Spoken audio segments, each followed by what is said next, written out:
ॐ नारायणः परो व्यक्तात् अण्डमव्यक्तसम्भवम् अण्डस्यान्तस्त्विमे लोकाः सप्तद्वीपा च मेदिनी ஸ்ரீமத்பகவத்கீதை 3வது அத்தியாயம் 25வது ஸ்லோகம்.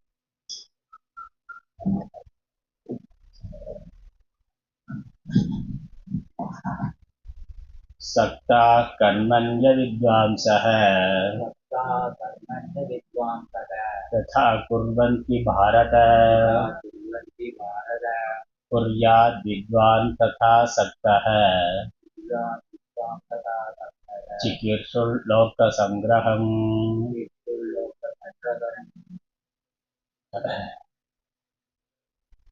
பகவான் ஸ்ரீகிருஷ்ணர் அர்ஜுனனுக்கு கர்மத்தை ஏன் செய்ய வேண்டும் என்பதற்கான காரணங்களை, நியாயங்களை கூறி வருகின்றார். முமுட்சுவாக இருந்தாலும் பந்தத்திலிருந்து பந்தத்திலிருந்து விடுபட்டு மோட்சத்தை அடைகின்ற விருப்பம் உடையவனும் கர்மாவை செய்ய வேண்டும். ஆனால் யோகமாக செய்ய வேண்டும். கர்மாவை செய்தால் அதற்குன்னு ஒரு பலன் உண்டு. புண்ணிய பலன், பாப பலன். தர்மமான முறையில், சாஸ்திரியமான முறையில் கர்மாவை செய்தால் அதற்கு புண்ணிய பலம். மாறி விரோதமாக செய்தால் பாப பலன் உண்டு. அதே சமயம் கர்மத்திலிருந்து விடுபடுவதற்கு ஞானமானது தேவை. அந்த ஞானத்தை பெறுவதற்கு ஒரு தகுதி, சித்த சுத்தி என்பது தேவை. ஞானத்தை பெறுவதற்கான ஸ்ரவணம் முதலான சாதனைகளை ஒருவன் செய்வதற்கு முன்னால் கர்மத்தை யோகமாக செய்து சித்த சுத்தியை அடைந்திருக்க வேண்டும். ஞானத்திற்கு, மோட்சத்திற்கு கர்ம யோகமானது சகாயமானதாக இருக்கின்றது. ஆரம்ப நிலை சாதனையாக இருக்கின்றது. ஆகவே ஒருவன் கர்மத்தை யோகமாக செய்து, முதல்ல கர்மத்தை தர்மமாக செய்ய வேண்டும், பிறகு யோகமாக செய்ய வேண்டும். அதன் பிறகு ஞான சாதனைகளை பின்பற்ற வேண்டும். இதான் சாஸ்திரம் சொல்ற விஷயம். இல்ல, ஞானத்திற்கு பிறகு கர்மம் தேவையா தேவையில்லையா, கட்டாயமா விதியா என்பது கேள்வி. ஞானத்தை அடைந்த பிறகு ஒருவன் கண்டிப்பாக, ஞானத்திற்கு முன்னாடி கர்ம பலனை விரும்பியோ அல்லது சித்த சுத்திக்காகவோ ஒருவன் அவசியம் கர்மாவை செய்தாக வேண்டும். அப்படி ஞானத்திற்கு முன்னாடி செய்கிற பொழுது சகாமமா பண்ணலாம், நிஷ்காமமா பண்ணலாம். சகாமமா பண்ற பொழுது அது கர்மம், நிஷ்காமமா பண்ணா கர்ம யோகம். கர்ம பலன், நான் இந்த கர்மாவை பண்றேன், எனக்கு இந்த கர்ம பலனானது அவசியம் வேண்டும் என்ற பற்றோடு எதிர்பார்ப்போடு செய்கின்ற பொழுது அது லௌகீக கர்மாவாக இருக்கலாம், சாஸ்திரியமான வைதிக கர்மாவாக இருக்கலாம், அது கர்மம். அதே கர்மாவை நான் செய்கிறேன் என்ற எண்ணம் இல்லாம ஈஸ்வரன் எனக்கு இந்த கர்மாவை கொடுத்திருக்கிறார் என்று ஈஸ்வரனுடைய வழிபாடாக ஈஸ்வரனுடைய கர்மாவை நான் செய்கிறேன். இங்கேயும் நான் செய்கிறேன்ங்கிறது இருக்கு. ஆனா எனக்கு மேல் இறைவன் இருக்கிறார், அவர் விதித்தபடி நான் செய்கின்றேன் என்ற பாவனையானது இருக்கின்றது. இவர் கர்ம பலன், அது ஈஸ்வரன் என்ன கொடுக்கிறாரோ அதனுடைய பலனை நான் ஏற்றுக்கொள்வதற்கு தயாராக இருக்கின்றேன் என்ற மனோபாவமானது இருக்கின்றது. இப்போ ஒரு முதலாளி இருக்கிறார், ஒரு தொழிலாளி இருக்கிறார். ஒரு தொழில் முனைவர் முதலாளி நான் செய்கிறேன், எனக்காக நான் செய்கிறேன். அவனே ஒரு திட்டம் போடுறான், அவன் செயல்படுத்துகின்றான், அதனுடைய பலன் அவனை அனுபவிக்கின்றான். அப்ப என்னுடைய கர்மா, நான் இதை செய்கின்றேன், இதனுடைய பலன் எனக்கு என்ற எண்ணம், அது கர்மியினுடைய மனோபாவம், மனநிலை. அதே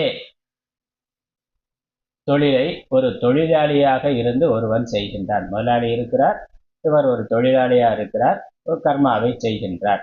அப்ப தன்னுடைய கர்மா என்பது முதலாளி தனக்கு கொடுத்தது. அவர் என்ன கொடுத்தாரோ அதை இவன் செய்கின்றான். அதுல விருப்பு வெறுப்பு இல்லாம செய்யணும். அதுல சொந்த விருப்பு வெறுப்புக்கு இடம் இல்லாம என்ன செய்யணுமோ அதை செய்யணும். அங்கேயும் கர்த்தத்துவம் இருக்கு. ஆனா என்னுடைய கர்மா நான் செய்கிறேங்கிறது இல்லை, இறைவனுடைய கர்மா நான் ஒரு கருவியாக இருந்து செய்கிறேங்கிறது இருக்கின்றது. அதே மாதிரி அதனுடைய பலன் வருகின்ற பொழுது அது நல்லதோ கெட்டதோ அது செய்ய தூண்டியவருக்கு அது போகின்றது. நான் செய்ததற்கு ஒரு சிறு பலனானது எனக்கு வருகின்றது. நான் செய்ததற்கு ஏற்றாற் போல எனக்கு ஒரு பலன் கிடைக்கும். ஆனா அதனுடைய முழுமையான நன்மையோ தீமையோ அது என்னுடையது அல்ல, அது செய்ய தூண்டியவரையது உடையது, முதலாளி உடையது அல்லது இறைவனுடையது என்று அது கர்ம யோக மனநிலை. ஆனா ஆத்ம ஞானம் வேதாந்த சாஸ்திர சிரவணம் பண்ண பிறகு ஒருவனுக்கு தத்துவ ஞானம் ஆத்ம ஞானம் இருக்கின்றது என்றால் அங்கு நான் செய்கிறேன் என்பது இல்லை, அந்த செயல் என்பதே இல்லை, ஆத்மா எதையும் செய்வதும் இல்லை, செய்விப்பதும் இல்லை, செயலின் பயனை அனுபவிப்பதும் இல்லை. அதனால நான் முதலாளியும் இல்லை தொழிலாளியும் இல்லைன்னா கர்ம பலனை அனுபவிப்பவனும் நான் இல்லை. ஏன்னா இங்க கர்த்தா என்பவனே இல்லை, செயல்கிறதே நடக்கலை. அதனால கர்மாவில் கர்மியா இருக்கிற பொழுது நான் செய்கிறேன், என்னுடைய வேலையை நான் செய்கின்றேன். கர்ம யோகியா இருக்கிற பொழுது அப்பயும் நான் செய்கிறேன் இருக்கு, ஆனா இறைவனுடைய வேலையை நான் செய்கின்றேன். அதனால ஈஸ்வரன் தான் அங்க பிரேரக கர்த்தா, தூண்டுதல் கர்த்தா ஈஸ்வரனாக இருக்கின்றார். இங்க ஞான யோகத்துல என்னது, கர்மாவே இல்லை, செயல் எதுவுமே நடக்கவில்லை, செய்பவனும் இல்லை, செய்விப்பவனும் இல்லை, செயலின் பலனை அனுபவிப்பவனும் இல்லை. அதனால செயலே இல்லைங்கிற பொழுது அது யார் செய்கிறது, யாருக்காக செய்கிறதுங்கிற கேள்வியே இல்லை, ஆனாலும் செயல் நடக்கின்றது. அப்படி அந்த நிலைக்கு வந்த பிறகு அவன் செயலை செய்தே ஆகணுங்கிற எந்த விதியும் கிடையாது, கட்டாயம் கிடையாது. ஆனா மற்றவர்கள், மற்ற ஈஸ்வரனுக்காகவும் இல்லை தனக்காகவும் இல்லை, அதே சமயம் மற்ற ஜீவர்களுக்காக உலக நன்மையின் பொருட்டு அவன் செயல் செய்யலாம், செயல் புரியலாம். அப்படி செய்கின்ற பொழுதும் அங்கே செய்பவன் என்பவனும் இல்லை, செயலின் பயனை அனுபவித்தல் என்பதும் இல்லை, செயல் என்பதும் இல்லை. இது திரிகுட்டின்னு பேர். சாதகன், சாத்தியம், சாதனம். ஒருவன் செய்பவன் நான் இதை சாதிக்க வேண்டும் அப்படின்னு யார் நினைக்கிறானோ அவன் சாதகன். அப்படி அவன் செய்வதற்கு இருக்கக்கூடிய அந்த அனுபவிக்க அடைய வேண்டிய விஷயம் சாத்தியம். அதை அடைவதற்காக செய்கின்ற செயல் இருக்கே அது கர்மா. அது கர்மி கர்ம யோகி ரெண்டு பேரிடத்திலையும் இருக்கு. மோட்சத்தை அடையணும்னால நான் ஒரு சாதகன் முமுட்சு, நான் மோட்சங்கிற ஒரு பலனை அடைய வேண்டும், அதற்காக என்னுடைய சித்த சித்திக்காக இந்த கர்மாவை பண்ணுகிறேங்கிற அதுவும் இருக்கு. லௌகிக்க பலனை எதிர்பார்க்கலைனாலும் சித்த சித்தி வேணும், ஈஸ்வரனுடைய அனுகிரகம் வேண்டும்ங்கிறதுக்காக செய்கிறேங்கிற அந்த திரிபுட்டியானது இருக்கின்றது, பேதமானது இருக்கின்றது. ஆனா ஞானி இடத்துல அது இல்லை, செய்பவனும் இல்லை, செய்ய வேண்டியதும் இல்லை, செயலும் இல்லை. அதனால இந்த ஞானி பண்ணுகின்ற கர்மாவுக்கு கர்ம யோகம்னு சொல்லக்கூடாது. முமுட்சுவா இருந்து கர்மாவை பண்றவன் அவனுக்கு கர்ம யோகின்னு பேர். ஞானியா இருந்து கர்மாவை பண்ற பொழுது அந்த கர்மாவுக்கு கர்ம ஆபாசம்னு பேர். அதனால இங்க பகவான் உதாரணமா ஜனகர் முதலான ராஜ ரிஷிகளை சொன்னார், அப்புறம் தன்னையே உதாரணமாக சொன்னார். அப்ப அவர்கள் ஞானத்திற்கு பிறகு உலக நன்மையின் பொருட்டு கர்மாவை செய்தார்கள் என்றால் அது கர்ம யோகம் இல்லை, அது கர்ம ஆபாசம். கர்ம ஆபாசம்னா கர்ம போலி, அங்க கர்மம் மாதிரி இருக்கே இல்லையா, வாஸ்தவமா கர்மாவே நடக்கவில்லை. ஏன்னா செய்பவனும் பொய், செயலின் பலனும் பொய். அதனால செய்தல் என்பதும் பொய். கனவுல நடக்கிற மாதிரி, கனவுல ஒரு காரியம் பண்ணா அப்புறம் கனவுல இருக்கிற செய்பவனும் இல்லை, கொடுப்பவனும் இல்லை, அங்க வாங்குறவனும் இல்லை. அந்த கொடுத்தல் என்பதும் எல்லாமே போலியானது, தோற்ற மாத்திரமானது, உண்மையானது இல்லை. அதனால கனவு மாதிரியோ அல்லது சினிமா மாதிரியோ ஒரு காட்சி, ஒரு நாடகம், ஒரு சினிமாங்கிற பொழுது அங்க இருக்கக்கூடிய கர்த்தா அவன் முதலாளியா தொழிலாளியான ரெண்டுமே கிடையாது. அவன் முதலாளியும் இல்லை தொழிலாளியும் இல்லை, அவன் வெறும் ஒரு நடிப்பு தோற்றம். வாஸ்தவமா அங்க எதுவும் செய்யப்படவில்லை. ஒரு கொலை நடக்குதுன்னா ஹீரோ வில்லனை கொள்றாருன்னா ஒரு கொலையும் நடக்கல, அதனால அது நடந்தது போல கர்ம போலி. அது செயலின் போலி. எப்படி ஒரு மருந்து உண்மையான மருந்து போலியான மருந்துன்னா என்ன வித்தியாசம்? உண்மையான மருந்தை சாப்பிட்டா வேலை செய்யும், போலியான மருந்து ஒண்ணுமே பண்ணாது. அது பேருக்கு மருந்தே வெளியே, ஆனா உண்மையில் மருந்து இல்லை, அதான் போலின்னு சொல்றோம். அதான் இங்க இவன் கர்மாவை செய்தாலும் அது எவ்விதமான பலனை கொடுக்கறதும் இல்லை, இவன் செய்கிற பொழுது நான் செய்கிறேன், வாஸ்தவமா நான் செய்கிறேன் எண்ணமும் அவனிடத்துல இல்லை. அதனால அதுக்கு கர்ம ஆபாசம்னு பேரு. ஆபாசம்னா போலி அப்படின்னு அர்த்தம். கர்ம போலி, அது கர்மத்தினுடைய போலியான ஒரு தோற்றம். பார்க்கறதுக்கு கர்மா மாதிரி இருக்கே இல்லையா, வாஸ்தவமா அது கர்மா இல்லை. ஏன்னா அது அதற்கான பலனை கொடுப்பது இல்லை. அதனால ஒரு ஜீவன் முக்தன் அவன் இல்லறத்துல இருந்து கர்மாவை செய்தால் அது கர்ம ஆபாசம், அது கர்மா இல்லை. அப்ப எதற்காக செய்கின்றார்? உலக நன்மையின் பொருட்டு அவர் செய்கின்றார். அதுதான் இங்க செய்ய வேண்டும், உலக நன்மையின் பொருட்டு அவன் செய்ய வேண்டும்னு பகவான் ஒரு விதி மாதிரி சொல்றார். உண்மையிலேயே அது விதி இல்லை, அவன் செய்தல் நல்லது என்பதுதான். அது செய்யறதுனால அவனுக்கு ஒன்றும் குறைஞ்சு போறது இல்லை. நல்லா சும்மா இருக்கிறதுக்கு இதை செய்யலாம்னா, மற்றவர்களுடைய நன்மையின் பொருட்டு அவர் அதை செய்யலாம், வேடிக்கையாக பொழுதுபோக்காக லீலையாக அதை செய்யலாம் என்று பகவான் சொல்லுகின்றார். அதான் அடுத்த 26வது ஸ்லோகம். 25வது ஸ்லோகத்துல சொன்னது விவேகம் இல்லாதவர்கள், ஆத்ம அனாத்ம ஞானம் இல்லாதவர்கள் எவ்வாறு கர்மத்தை பற்றோடு செய்கின்றார்களோ, தீவிரமான ஈடுபாட்டோடு செய்கின்றார்களோ, அதை போலவே ஞானிகளும் ஆத்ம விவேகம் உடைய வித்வான்களும் கர்மாவை செய்ய வேண்டும். ஆனா எதற்காக? உலக நன்மையின் பொருட்டு செய்ய வேண்டும், அது செய்ய இச்சிக்க வேண்டும்னு சொன்னார். கர்மாவை செய்ய, உலக நன்மையின் பொருட்டு கர்மாவை செய்ய இச்சிக்க வேண்டும். இதுல ஒரு ஒரு சின்ன ஒரு கடமை கூட இருக்கு. அந்த ஆத்ம ஞானியா ஆனவன், ஞானத்தை அடைந்தவன் மற்றவர்களுக்காக ஏன் செய்யணும்னா, அப்படி அவருடைய குரு நினைச்சதுனால இவனுக்கு கிடைச்சது. அவரு நான் ஏன் பாடம் எடுக்கணும், அவர் பாட்டுக்கு காட்டுல போய் உட்காந்து ஜபத்துல தியானம் இருந்தாருன்னா இவருக்கே ஞானம் கிடைச்சிருக்காரு. அப்ப குரு தனக்கு கொடுத்ததை அடுத்த சிஷ்யனுக்கு கொடுக்க வேண்டிய ஒரு தார்மீகமான ஒரு கடமை இருக்கு. அதை செய்யலைன்னா பாப்பம் வராது. ஆனா ஒரு உளப்பூர்வமான ஒரு தார்மீகமான கடமை. எனக்கு எப்படி இந்த ஆத்ம ஞானம் கிடைத்ததோ, நான் சம்சார பந்தத்திலிருந்து விடுபட்டனோ, அது குருவினுடைய கருணை. அந்த குருவுக்கும் அவர் ஏதோ செய்தாகணுங்கிற எந்த விதமான கட்டாயமும் இல்லை. அதனால அவருக்கு எந்த லாபமும் இல்லை. செய்யாம விட்டாலும், பாடம் நடத்தலைனாலும் ஒன்று நஷ்டம் இல்லை. ஆனா அதை செய்திருக்கிறார்னா உலக நன்மையின் பொருட்டு சம்சாரத்துல பந்தத்துல இருக்கக்கூடிய மற்ற ஜீவர்களும் அவர்களுடைய அஞ்ஞானத்திலிருந்து விடுபட்டு சுகத்தை, மோட்சத்தை அடைய வேண்டும் என்ற கருணையோட செய்திருக்கிறார். அப்ப அந்த கருணையின் பலனை நான் அடைந்திருக்கிறேன், அனுபவித்திருக்கின்றேன். அதை மற்றவர்களுக்கு கொடுக்க வேண்டிய ஒரு சிறு கடமையானது இருக்கின்றது. அதனால அவர்கள் மற்றவர்களுடைய நன்மையின் பொருட்டு, சமூக நன்மையின் பொருட்டு கர்மாவை செய்ய இச்சிக்க வேண்டும். இச்சிக்க வேண்டும்னு சொல்றார். அதுல ஒரு சின்ன விருப்பம், அது ஒன்றும் தவறு கிடையாது. அதனால அவருக்கு பந்தம் வந்துவிட போவதில்லை.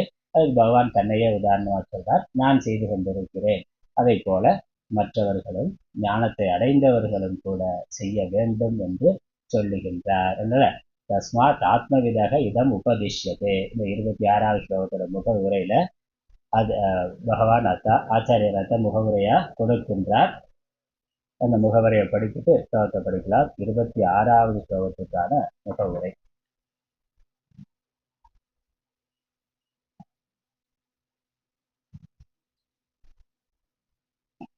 ஏவம் லோக சங்கிரகம்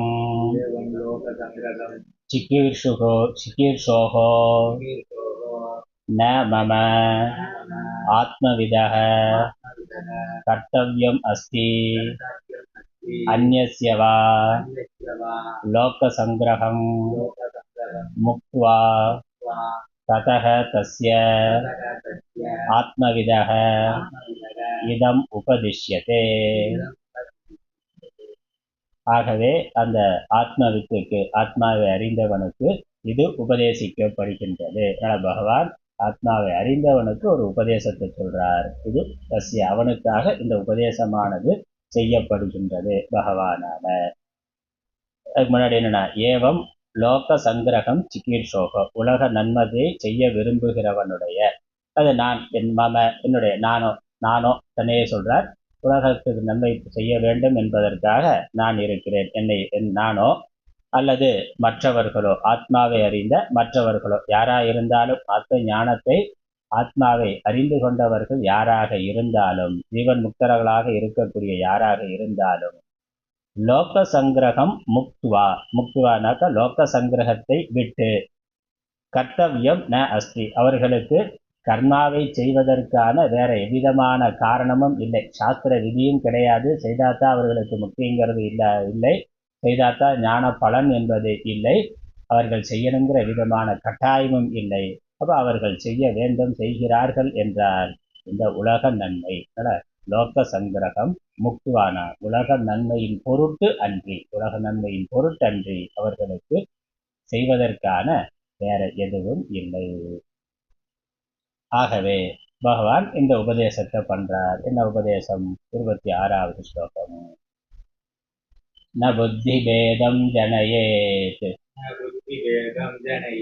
அஜ்ஞானாம் கர்ம சங்கினாம் ஜோஷயேத் சர்வ கர்மாணி வித்வான் யுக்தः சமாச்சரன் ந புத்தி பேதம் ஜனயேத் அஜ்ஞானாம் கர்ம சங்கினாம் ஜோஷயேத் சர்வ கர்மாணி வித்வான் யுக்தः சமாச்சரன்.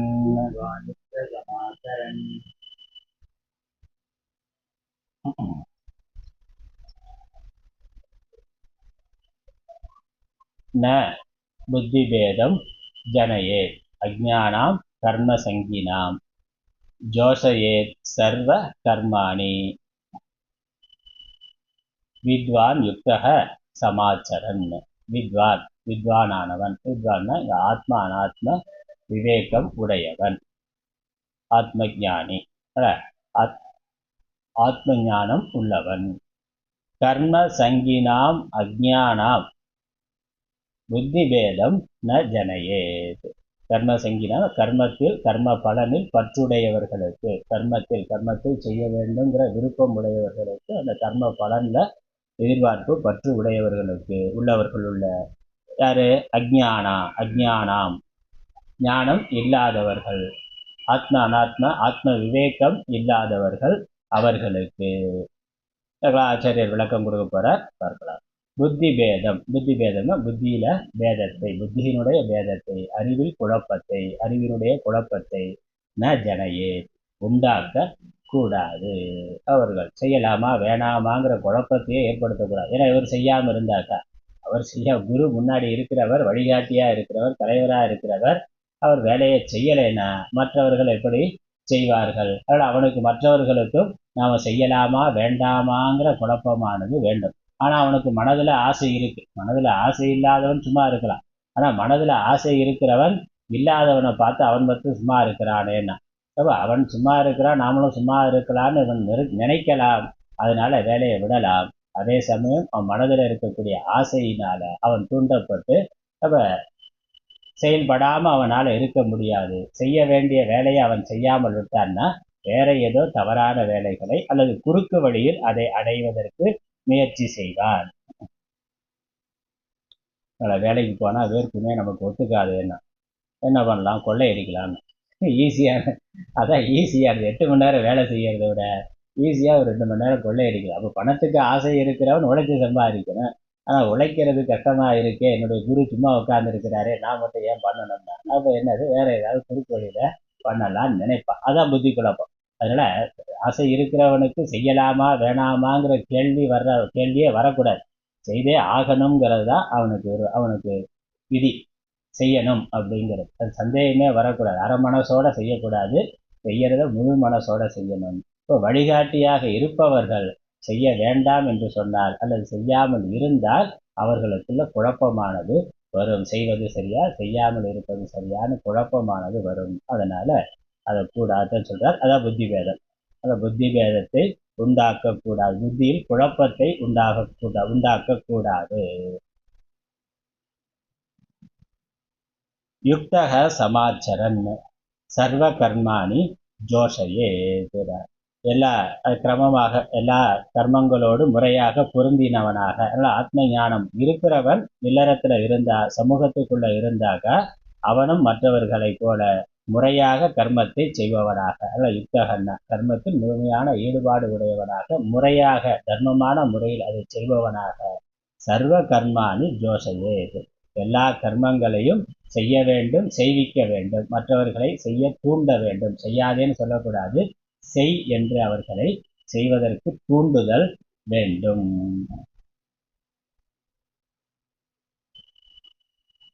பாஷ்யம்.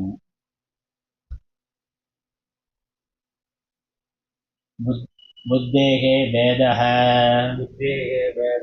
புத்திபேதः மயா இதம் கர்த்தவ்யம் போக்தவ்யம் ச அஸ்ய கர்மணः பலம் இதி நிஷ்சிதரூபாயாः புத்தேகே பேதனம் சாலனம் புத்திபேதः தம் புத்திபேதம் ந ஜனயேத் ந உத்பாதயேத் அஜ்ஞானாம் அவிவேகினாம் கர்மசங்கினாம் கர்மணி ஆசக்தானாம்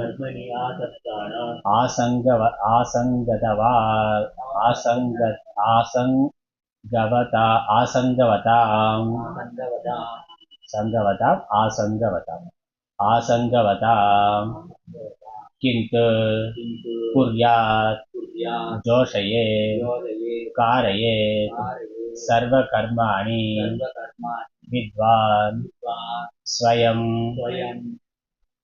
ததேவ அவிதுஷாம் கர்மயுக்தः அபியுக்தः சமாச்சரன். புத்தேகே பேதம் புத்திபேதம். புத்தியினுடைய குழப்பம் என்ன? புத்தி குழப்பம் என்னது?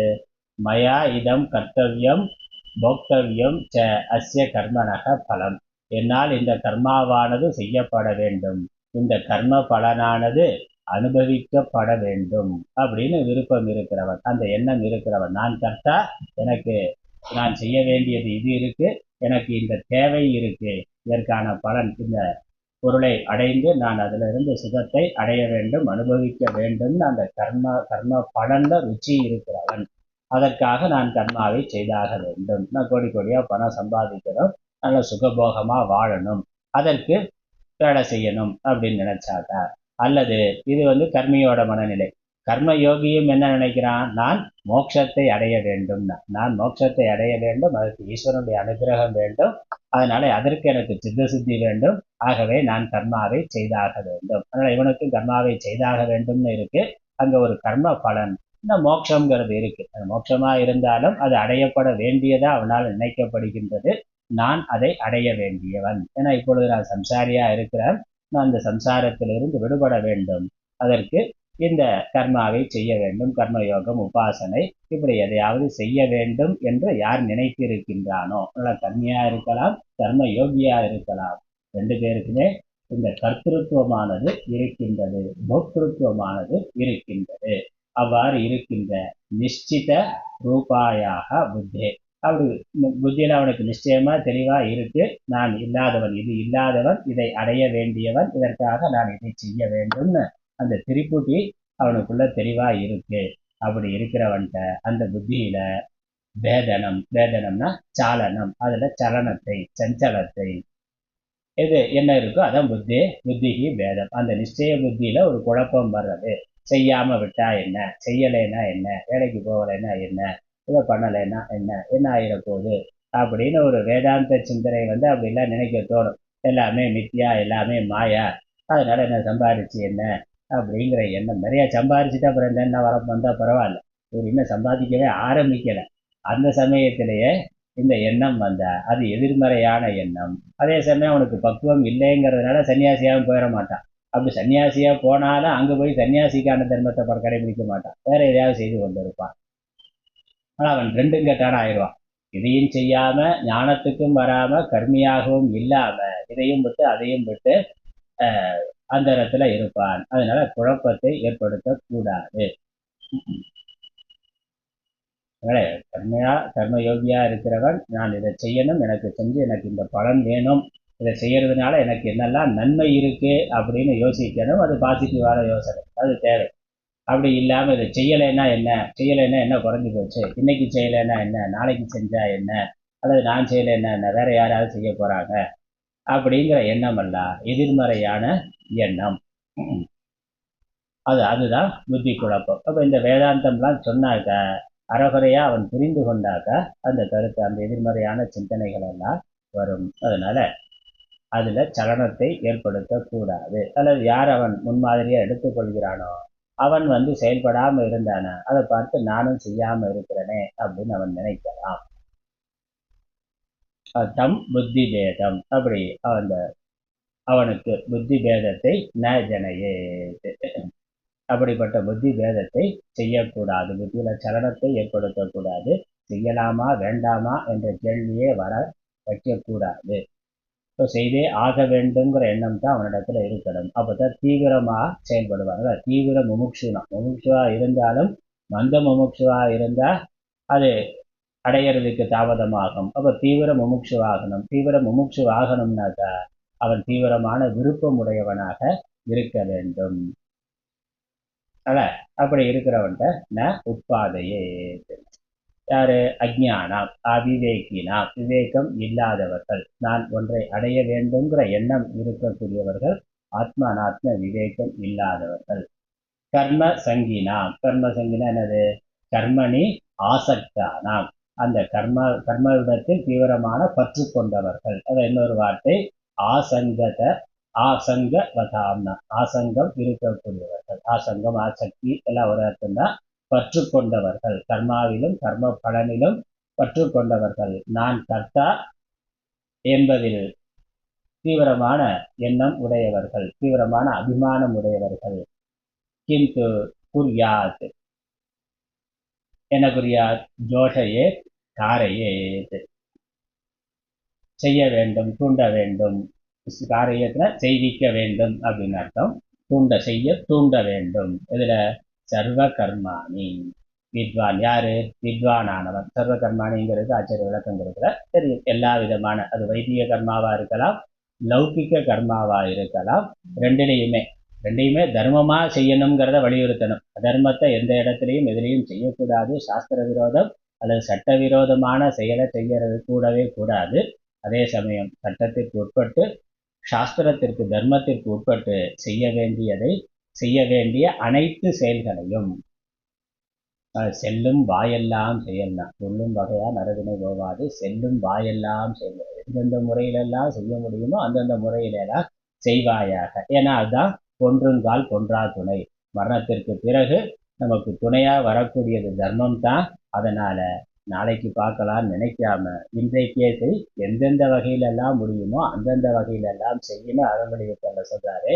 அதுதான் எல்லா விதங்களிலும் சர்வ கர்மாணி ஸ்வயம் தது ஏவ அவதுஷாம் கர்ம, தானே அந்த செயல்களை பற்றுக்கொண்டு செய்வது போல இருந்து, தது ஏவ அவிதுஷாம் கர்ம. விஞ்ஞானிகளுடைய விவேகம் இல்லாதவர்கள் எப்படி கர்மாவில் இருக்கிறார்களோ, கர்மாவில் பற்று கொண்டு இருக்கிறார்களோ, அதை போல தானும் பற்று கொண்டவனாக, வாஸ்தவமா அவனுக்கு பற்று இல்லை, ஆனா பற்று கொண்டவன் போல அபியுக்த சமாச்சாரம், சமாச்சாரம் நன்றாக செய்வாயாக. தமிழர்த்தம் பார்த்தோம்னாக்கா சுந்தராஜ சர்மாவோட தமிழர்த்தம் ஸ்லோகத்துக்கான முகவுரையில, இவ்வாறு உலக நன்மையை செய்ய கருதியவனும், அந்த இன்னொரு புக்கில் இருக்கு சுந்தராஜ சர்மா, அந்த தமிழர்த்தம் அதில் பார்க்குறோம். இவ்வாறு உலக நன்மையை செய்ய கருதியவனும் ஆத்மாவை அறிந்திருப்பவனுமான எனக்காவது வேறொருவனுக்காவது உலக நன்மையை தவிர்த்து செய்ய வேண்டியது ஒன்றும் இல்லை. அதனால ஆத்மா ஞானம் அடைந்தவனுக்கு உண்மையிலேயே செய்வதற்கு எதுவும் இல்லை. அப்படி ஏதாவது செய்தால் உலக நன்மையின் பொருட்டு செய்தல் என்பதை தவிர வேற ஒன்றும் இல்லை. ஆகவே ஆத்மாவை அறிந்த அவனுக்கு இது உபதேசிக்கப்படுகின்றது. பகவான் தன்னையே உதாரணமா வைத்துக் கொண்டு தன்னை போல் இருக்கிற ஆத்ம ஞானிக்கும் நான் என்ன செய்கிறனோ, எப்படி செய்கிறனோ அதை போல நீ பற்று கொண்டவனாக கர்மாவை செய்வாயாக. ஆனா எதற்காக? உலக நன்மையின் பொருட்டு. ஸ்லோகார்த்தம், ஸ்லோகாத்தினுடைய பொழிப்புரை. ஞானியானவன் கர்மத்தில் பற்றுள்ள அஞ்ஞானிகளுக்கு புத்தி கலக்கத்தை உண்டாக்க கூடாது. அவர்களுடைய புத்தியை களையும்படி செய்யக்கூடாது. அதான் புத்தி கலக்கம். புத்தியில குழப்பம், செய்யலாமா வேண்டாமா, வேலைக்கு போகலாமா வேண்டாமா அப்படின்னு. ரிட்டையர்ட் ஆன பிறகு அது வேற. ரிட்டையர்ட் ஆன பிறகு வேணும்னா போகலாம், இல்லைன்னா போகாமல் இருக்கலாம். ஆனால் வேதாந்த பாடம் கேட்க போகலாம், அதெல்லாம் இருக்கலாம். ஆனால் 20 வயசுல 30 வயசுல குடும்பம் பொறுப்புன்னு இருக்கிற பொழுது இன்னைக்கு மடத்துக்கு போகலாமா வேலைக்கு போகலாமான்னு ஒழுங்கா வேலைக்கு போங்கிறதா சொல்ல வேண்டியது. ஒழுங்கா வேலைக்கு போய் சம்பாதிச்சு கொடுத்துட்டு அப்புறம் சாயந்தரத்துல மடத்துக்கு வரலாம், ஆசிரமத்துக்கு வரலாம், விடுமுறை நாட்கள்ல வரலாம். ஆனா வேலையை விட்டுட்டு லீவை போட்டு வர்றதுங்கிறது ஏற்புடையது அல்ல. அதான் ஏன்னா அவர்களுக்கு புத்தியை களையும்படி செய்ய. ஏன்னா இந்த விவேக வைராக்கியம், இந்த வைராக்கிய சதகம், வைராக்கிய தீபம், வைராக்கியத்துக்கான கிரந்தங்களை எடுக்கிற பொழுது இந்த உலக வாழ்க்கையில அவனுக்கு வைராக்கியம், பணம் என்னத்தை சம்பாதிச்சு அப்படிங்கிற எண்ணமானது வரும். என்னத்தை செய்து என்னத்தை கண்ணையா வருவார் அவரு. என்னத்தை பார்த்து, என்னத்தை செஞ்சு, என்ன சம்பாதிச்சு, என்ன குழந்தைகளை வளர்த்து, என்ன படிச்சு, என்ன சாப்பிட்டு, என்ன தூங்கின்னு எல்லாத்துலேயும் என்ன எதுக்கு அப்படிங்கிற கேள்வி வந்துவிடும். அது குழப்பம். அப்போ வேலையில முழுமையான ஈடுபாடானது போயிடும். அதே சமயம் குடும்பம் பொறுப்பு இருக்கு, ரெண்டும் கெட்டானா எங்கேயும் அங்கேயும் ரெண்டு மனசா இருப்பார். அப்படி இருந்தாக்கா தொழிலை முறையா சரியா செய்ய முடியாது. அது வேலை இன்மையை ஏற்படுத்தும் அல்லது வேலையில குறையை ஏற்படுத்தும். அது தர்மம் அல்ல. அதனால அந்த குழப்பத்தில் ஏற்படுத்தாம ஒழுங்கா வேலையை செய்யணும் சொல்லணும். அதனால இந்த கோயிலூர் மரபுலையோ தமிழ் படிக்கிற பொழுது அந்த வைராக்கிய சதகம், வைராக்கிய தீபம் நூலெல்லாம் கிரகஸ்தர்களுக்கு சொல்ல மாட்டாங்க. அந்த 16 நூல்ல அந்த 2 நூல் இருக்கு. ஆனா மற்ற பாடங்கள்லாம் கிரகஸ்தர்கள் கேட்க வரலாம். ஞான யோகத்துக்கு சொல்லக்கூடிய பாடெல்லாம் கேட்க வரலாம். ஆனா அந்த வைராக்கிய சதகம், வைராக்கிய தீபம் சன்னியாசிகளுக்கு மட்டும்தான் எடுக்கிறது. இல்லறத்துல இருக்கிறவர்களுக்கு அது எடுக்கிறது இல்லை. ஆனால் எடுத்தானா 2 கட்டம் ஆயிடுவான். ஒன்றும் முழுசா விட்டுட்டு சன்னியாசியா வந்தானா அது வேற. அப்படி வர்றதுக்கும் முழுமையா தகுதி இல்லை, அதனால அதை சொல்ல மாட்டார்கள். இங்க ஆசிரமத்துல இருக்கிறவர்களுக்கு முழுமையா வைராக்கியம் வர்றதுக்காக அது பாடத்தை எடுக்கிறதுன்னு உண்டு. அதனால புத்தி களைகிற மாதிரி சொல்லக்கூடாது, புத்தியை களையும்படி செய்யக்கூடாது. சகல கர்மங்களையும் தானும் நன்றாக செய்து கொண்டு அவர்களையும் செய்விக்க வேண்டும். அதனால் தான் ஈடுபாடு உடையவனா இருந்து செய்து மற்றவர்களையும் செய்ய தூண்ட வேண்டும். பாஷ்யார்த்தம்.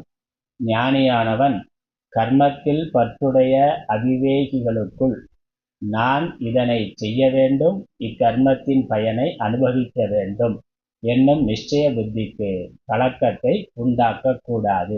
இந்த திரிபுட்டிங்கிறது கர்மி கர்மயோகி 2 பேர் இடத்துலையும் இருக்கு. நான் இதை செய்யணும், எனக்கு இந்த பலன் வேண்டும். கர்ம பலன் அது புண்ணியமா இருக்கலாம், அல்லது சித்த சித்திங்கிறதா இருக்கலாம், மோட்சத்தை அடைய வேண்டுங்கிற விருப்பமா இருக்கலாம், அல்லது சொர்க்கலோகம் போறதுங்கிற விருப்பமா இருக்கலாம். ஆனா நான் வேறு அது வேறு, நான் செய்பவன், என்னால் இது செய்யப்பட வேண்டியது, என்னால் இது அடையப்பட வேண்டியதுங்கிற எண்ணம் இருக்கே, அதான் நிச்சய புத்தி. அப்படி அந்த அதில் நிச்சய புத்தி உடையவர்களுக்கு அந்த புத்தியில கலக்கத்தை ஏற்படுத்தக்கூடாது. ஏன்னா புத்தியில கலக்கம் வந்தா அந்த கலக்கம் செயலில் வெளிப்படும், செயல்லையும் அறகுறையாயிரும். இதுவா அதுவாங்கிறது வரும். மற்றும் என்ன செய்ய வேண்டும்? அஞ்ஞானிகளுடைய அதே கர்மத்தை தான் ஊக்கத்தோடு நன்றாக அனுஷ்டித்து கொண்டு அவர்களையும் அனுஷ்டிக்கும்படி செய்ய வேண்டும். தான் முன்மாதிரியா இருந்து அதே கர்மா. அதனால கர்மாவில மாற்றம் கிடையாது. ஞானி செய்யறதும் அஞ்ஞானி செய்யறதும் இல்லறத்துல இருந்தாக்கா கர்மாவில மாற்றம் கிடையாது, அதே கர்மாதான்.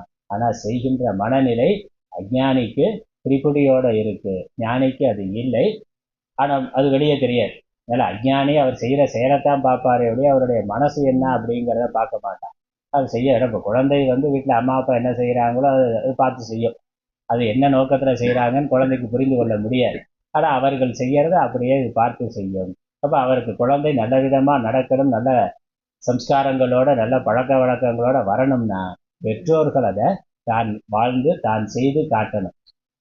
அதனால 4 உபதேசம் பண்றதை விட தான் கடைபிடிக்கிறது குழந்தைகளுக்கு நேரடியான உபதேசமா இருக்கும். காலையில 5 மணிக்கு எழுந்துருன்னு குழந்தைக்கு சொல்லிட்டு இந்த அம்மா 8 மணிக்கு எழுந்திருச்சதுன்னா அதனால அது சரியா வராது. இவங்க 5 மணிக்கு எந்திரிச்சு வேலையை செய்ய தொடங்கினா குழந்தையும் அதை பார்த்து எந்திரிக்கும். அப்புறம் எழுந்த உடனே குளிச்சுட்டு இல்லை யோகாசனம் பண்றது, வாக்கிங் போறது, அப்புறம் குளிச்சுட்டு பூஜை பண்றது, இதெல்லாம் குழந்தை பார்க்கிற குழந்தை தானும் அதே மாதிரி செய்யணும்னு வரும். தான் எதுவுமே செய்யாம குழந்தைய மட்டும் செய்ய டிவி பார்க்காத படின்னு சொல்லிட்டு இவங்க உட்காந்து டிவி பார்த்தாக்கா எப்படி நடக்கும்? இப்போ குழந்தை படிக்கிறான்னா இவர்களும் ஏதோ ஒரு புத்தகத்தை எடுத்து வைத்துக்கொண்டு குழந்தை பையனோட பையனா உட்காந்து படிக்கிற மாதிரி இருந்தாக்கா, இவங்க படிக்கலைனாலும் படிக்கிற மாதிரி இருந்தா அவனுக்கு படிக்கணுங்கிற ஒரு ஊக்கமானது வரும். அதனால பெற்றோர்கள் என்ன செய்கிறார்களோ அல்லது தலைவர்கள் என்ன செய்கிறார்களோ அதை மற்றவர்கள் பின்பற்றுவார்கள். அதில் முந்தின ஸ்லோகத்திலே சொல்லிட்டேன். ஆகவே இங்க அவன் கர்மத்தை செய்யறது தான் அவர்களுக்கு நன்மை. ஏன்னா அஜ்ஞானத்துல இருக்கிற வரைக்கும் அதற்கான சித்தி வருகின்ற வரைக்கும் கர்மம் உபாசனை பக்தியும் தர்மமும் தான் அவர்களை காப்பாற்றக்கூடியதுங்கிறதுனால தாங்கள் முன்மாதிரியாக இருந்து அந்த தர்மத்தையும் பக்தியையும் கடைபிடிக்க வேண்டும்.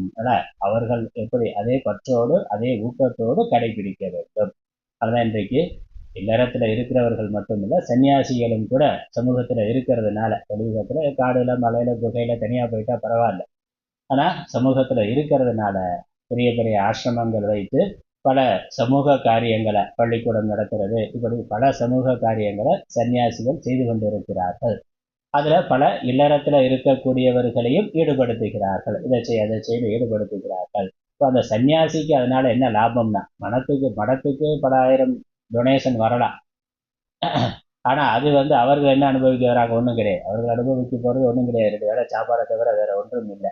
அப்ப அதை மற்றவர்களுக்கு சமூகத்துக்கு பயன்படுத்துகிறார்கள்.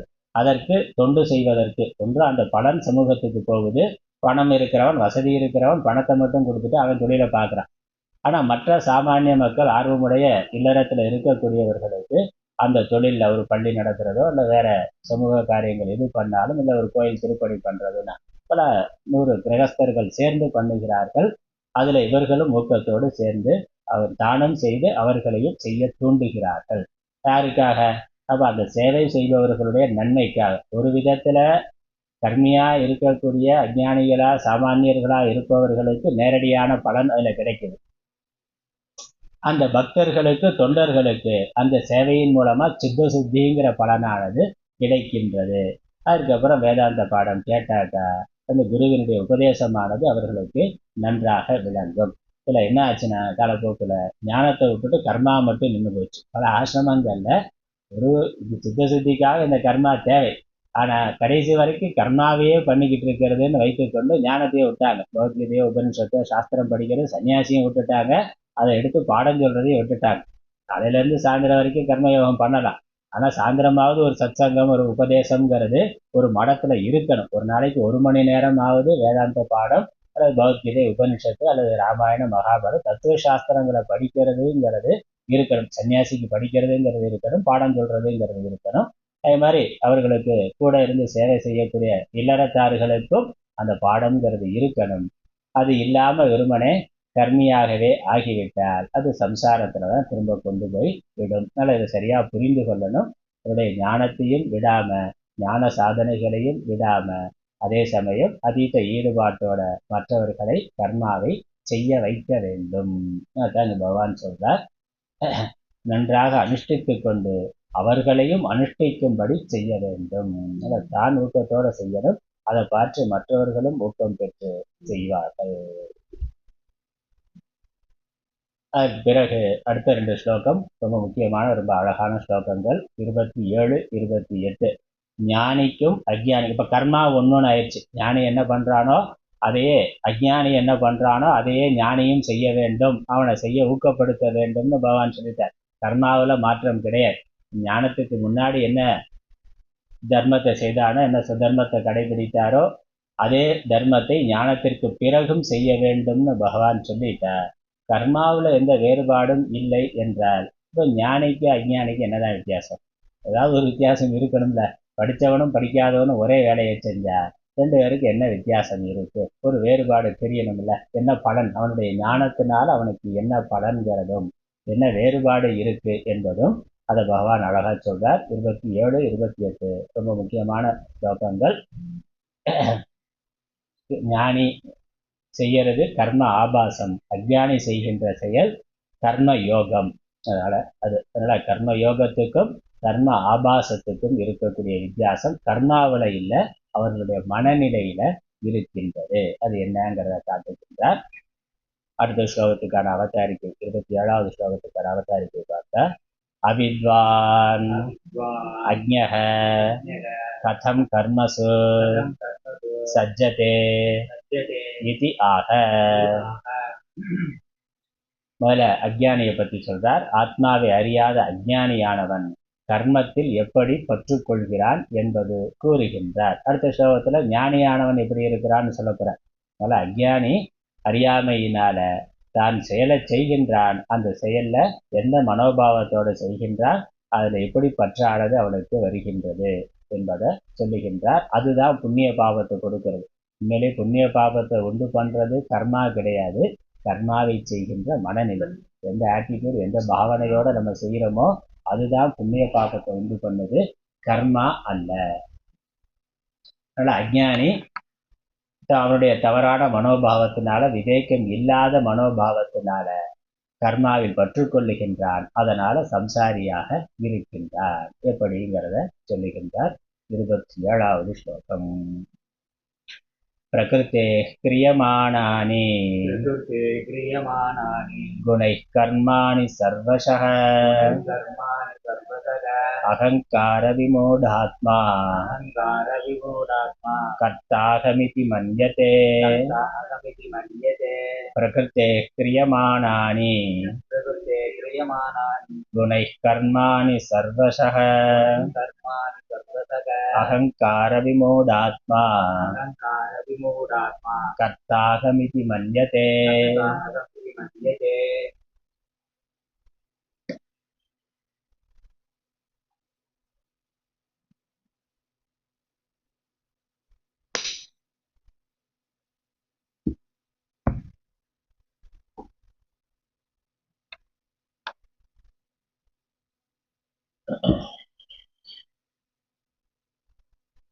பிரகிருத்தேः கிரியமானானி குணைः கர்மாணி சர்வசः அகங்கார விமூடாத்மா கர்த்தா அகம் இதி மன்யதே. பிரகிருத்தேः குணைः சர்வசः. பிரகிருத்தேः, பிரகிருத்தேன பிரகிருத்தியினுடைய, பிரகிருதி மாயை, பிரகிருதி அல்லது மாயை, இந்த உலகம் தோன்றுவதற்கும் இயங்குவதற்கும் காரணமா இருக்கக்கூடிய ஈஸ்வரனுடைய மாயா சக்தி, அதனுடைய சத்துவம் ரஜஸ் தமஸ்ங்கிற குண மாறுபாடுகளாலதான் இந்த உலகமானது தோன்றி இருக்கின்றது. அப்படி பிரகிருத்தியினுடைய காரியமாக, பிரகிருத்தியினுடைய குணைகினாக்க அதனுடைய காரியம், பிரகிருத்தியினுடைய காரியம், பிரகிருதி காரியமான பஞ்சபூதங்கள், பஞ்சபூதங்களால் அதனோட தோன்றிய ஸ்தூல சரீரம், அப்புறம் கர்ம இந்திரியங்கள், ஞான இந்திரியங்கள், இவைகள் எல்லாம் பிரகிருத்தியும் பிரகிருத்தியினுடைய காரியமான பிரபஞ்சமும் சர்வசக அநேக விதமாக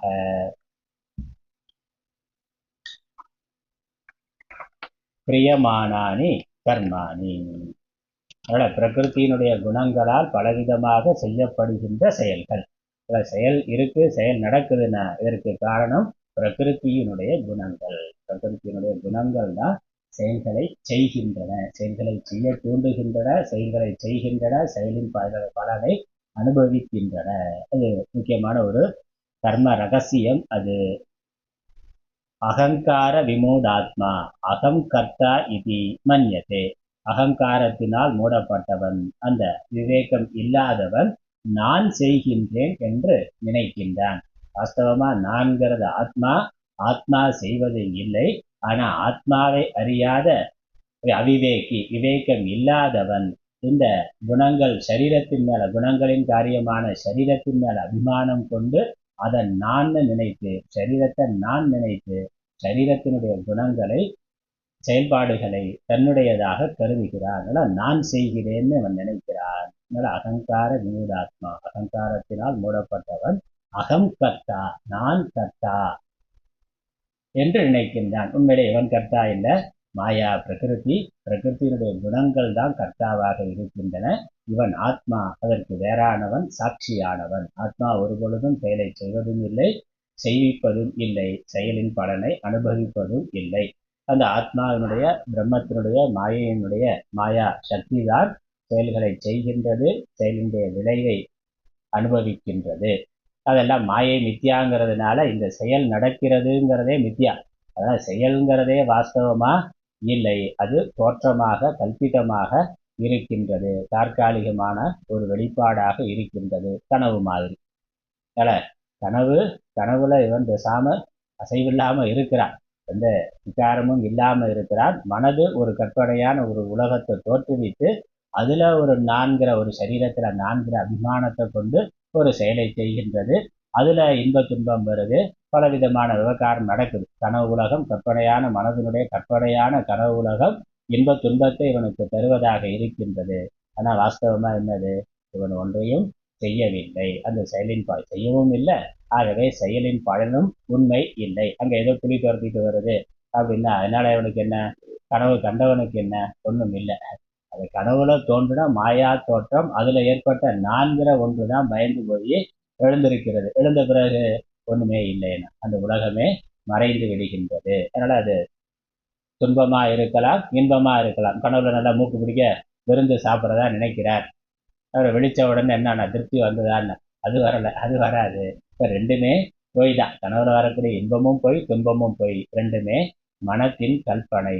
வாஸ்தவமா இருப்பவன் அந்த கனவு அது கண்டவனுக்கு அதனால எவ்விதமான மாறுபாடும் இல்லை, அவன் எதையும் செய்யவும் இல்லை, செயலின் பலனை அனுபவிப்பதும் இல்லை. ஆனா அறியாமையில இருக்கிற பொழுது, அந்த கனவுல தூக்கத்துல இருக்கிற பொழுது, கனவுல இருக்கிற பொழுது நானே செய்கிறேன்னு நினைக்கிறான், இந்த பலன் எனக்கு வருகிறதுன்னு நினைக்கிறான். இது வரைக்கும் விழிப்பு வர்ற வரைக்கும். அப்ப ஒரு அகங்காரமானது மித்யாவான ஒரு அகங்காரமானது மித்யாவான ஒரு கற்பனையான பொய்யான ஒரு ஜீவன் அங்க இருக்கிறான். அவன் இன்ப துன்பங்களை அனுபவிக்கின்றான். ஆனா உண்மையில் ஜீவனும் இல்லை, கர்மாவும் இல்லை, கர்ம பலனும் இல்லை, எதுவும் இல்லை. அதனால இந்த ஆத்மா எதையும் செய்யாமல் இருக்கு. பிரகிருத்தியினுடைய குணங்கள் அதான் செயல்களை செய்கின்றது. இதை விவேகம் இல்லாதவன் நானே செய்கிறேன்னு நினைக்கின்றான். அதுதான் சம்சாரம். வாஸ்தவமா செயல் நடக்கல, நடந்ததா நினைச்சதுதான் சம்சாரம். அதனால தூங்கி எந்திரிச்சேன், இப்படி ஒரு கனவு வந்தது, இந்த கனவுக்கு பலன் என்ன, கனவே பொய்யது, அந்த கனவுக்கு என்ன ஒரு பலன், இதனால இதாகுமோ அதாகுமோ அப்படி ஆகுமோ இப்படி ஆகும், நனவோட ஒப்பிட்டு அதை பார்க்கிறார். நல்ல அறியாமை தவிர வேறொன்றும் இல்லை.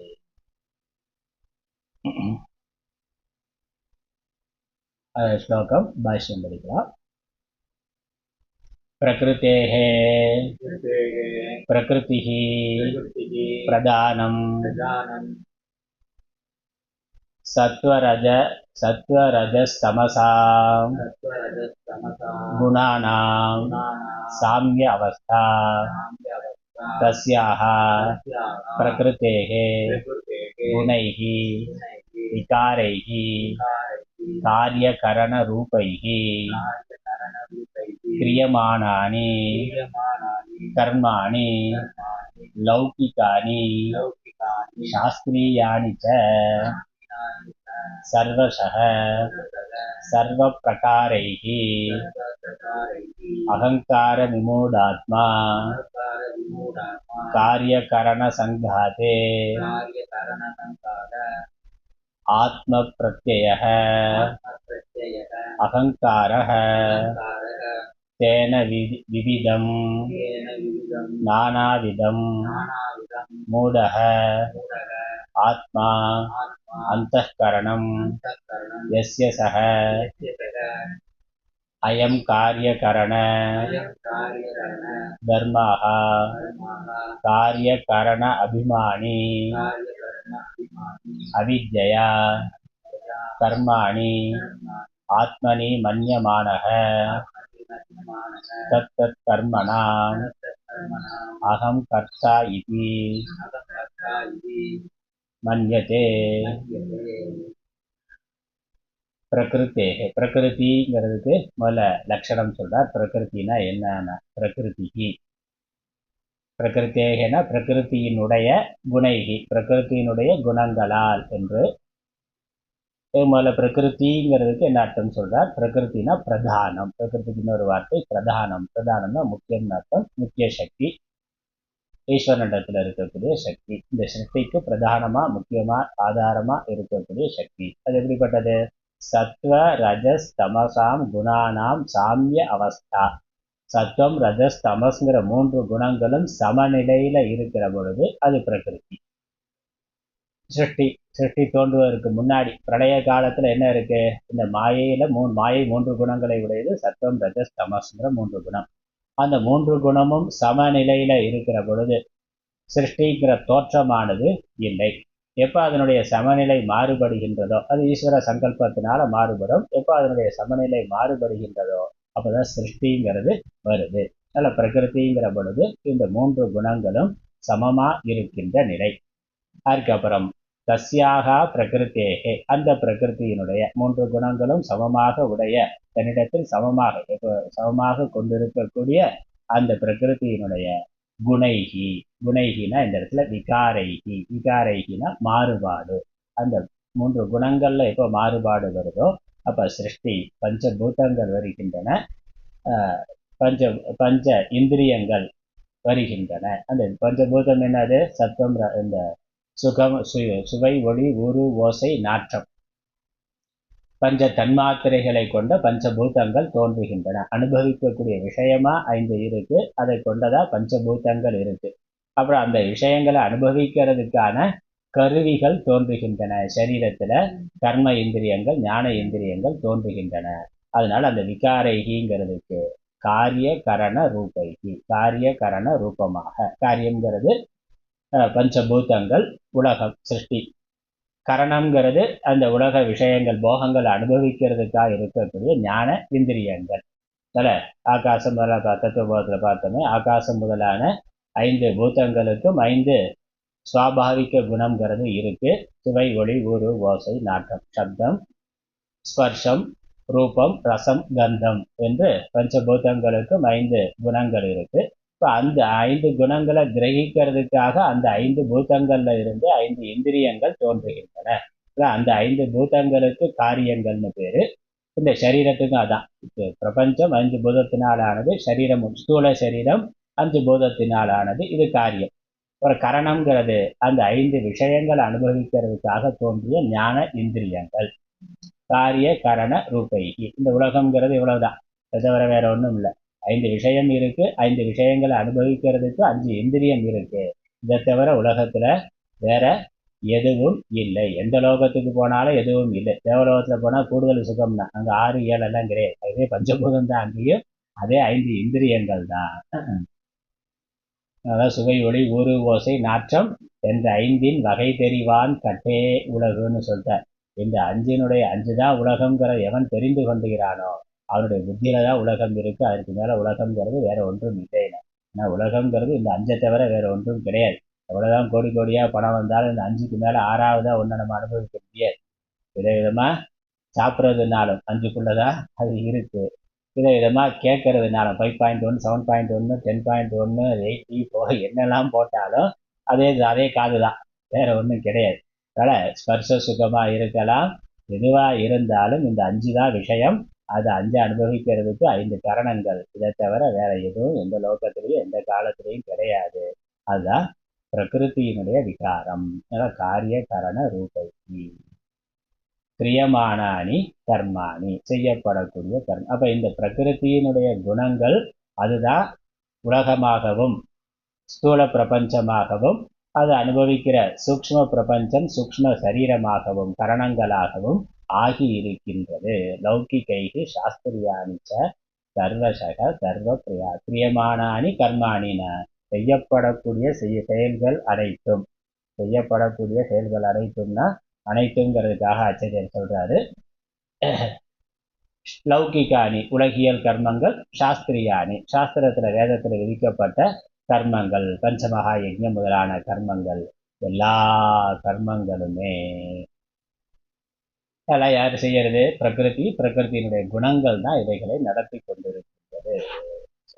மேற்கொண்டு நாளை வகுப்புல தொடரலாம்.